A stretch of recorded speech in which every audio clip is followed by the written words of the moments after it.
Pour les dessins d'imagination, en général, on fait d'abord le contour de la tête et ensuite on fait le visage à l'intérieur pour d'abord montrer le mouvement, etc. Pour un dessin réaliste, où on fait vraiment réaliste, donc là, pour ce rendu-là, vous allez faire un peu des deux. On fait pas le contour de la tête, sinon on va avoir plein d'erreurs.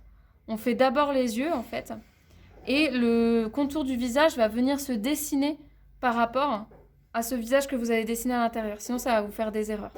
Alors que le dessin d'imagination, c'est plutôt l'inverse. Donc, il va falloir dessiner les foncés et pas les contours. D'accord ? Donc, on regarde où sont les foncés, où sont les ombres, et on les dessine. D'accord ? Il y a une élève de l'autre cours qui me disait « Mais c'est quoi l'intérêt d'utiliser le pinceau comme ça alors que vous faites des traits si fins ?» En fait, ça ne fera pas du tout le même effet si j'utilisais un pinceau. Là, c'est un effet pinceau, ça ne fait pas du tout la même chose en fait. Et en plus, ça m'évite d'avoir à changer de pinceau au moment où je veux faire des choses très noires. Vu qu'en salon, si après il faut rechercher un autre pinceau, là directement, j'ai le pinceau épais et fin dans le même pinceau, quoi. Ensuite, je vais regarder. Donc là, par exemple, j'ai l'œil. Donc là, avant de placer le sourcil, je vais bien regarder où il est placé par rapport à l'œil.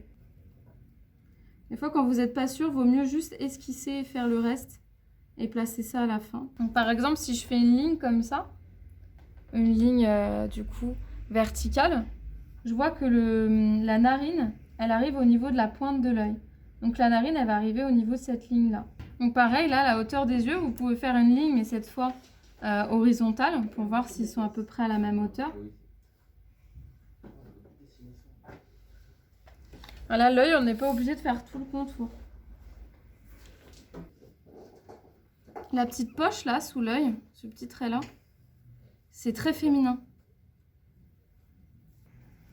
Là, pareil, je peux faire une ligne comme ça pour regarder où arrive la bouche. L'oreille, pareil, on regarde parce que l'oreille, elle se trouve entre le sourcil et la bouche. Sauf que si la personne, elle lève un peu la tête ou elle la baisse un peu, ça varie. Donc là, je regarde. Elle arrive à peu près en dessous ici, à cette distance-là, je pense.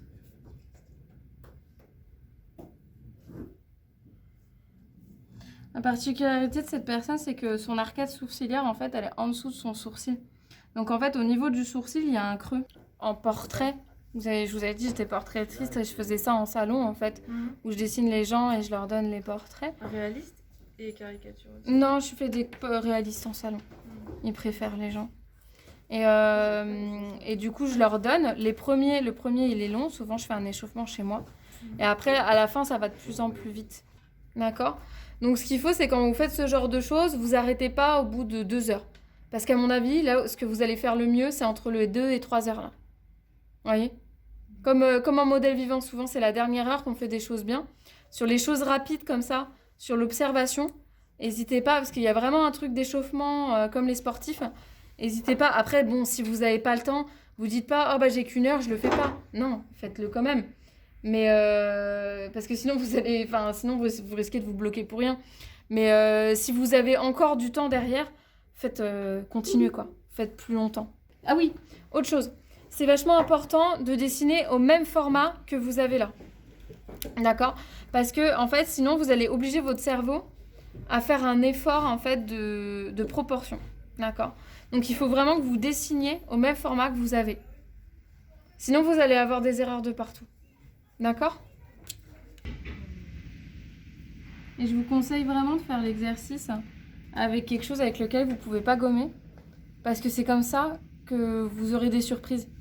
Alors que sinon, quand vous gommez, vous restez dans ce que vous savez faire. Alors que là, vous êtes obligé de ruser. Et du coup, ça vous fait des trucs auxquels vous ne attendiez pas forcément, en fait. Là, vous pouvez choisir de faire un long nez ou des gros sourcils. Vous déformez comme vous voulez. Là, j'en fais qu'un de chaque, mais vous pouvez en faire plein, quoi.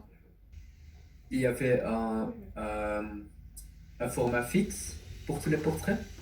Oui, c'est du 9 par 13. Centimètres, ok. Voilà, du Ok, coup, c'est bien. ça vous laisse en mettre 4 sur un A4 et 8 sur un A3. Oui, ok, parfait, merci.